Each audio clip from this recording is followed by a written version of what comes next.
আচ্ছা, তোমরা কি কখনো পোলাওয়ের চালের সাথে চিকেনের বদলে মাছের মাথা অর্থাৎ মুড়ো দিয়ে মুড়িঘণ্ট রান্না করেছো? আর সেই মুড়িঘণ্টের সাথে এক টুকরো লেবু, 2 টুকরা শসা, 2টা কাঁচামরিচ এবং একটা চিকেন ফ্রাই নিয়ে কম্বিনেশন করে প্লেটটা সুন্দর করে সাজিয়ে নিজেই পরিবেশন করে কখনো খেয়ে দেখেছো কি?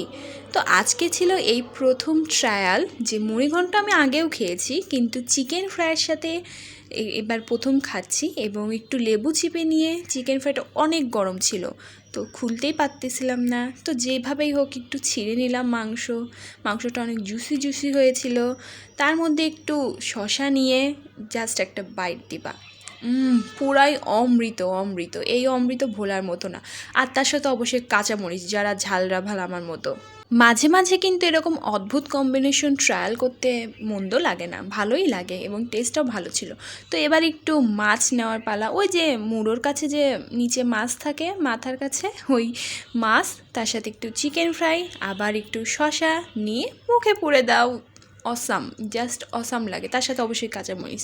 তো আজকে মেনু ছিল এটাই এবং তোমাদের সাথে শেয়ার করলাম। তোমরাও কিন্তু এরকম হালকা, মানে সিম্পল বাট গর্জিয়াস মেনু করতে পারো। তো আজকে এই পর্যন্তই। সবাই চ্যানেলটা সাবস্ক্রাইব করে পাশে থেকো, লাইক কমেন্ট করতে ভুলো না। By, thanks for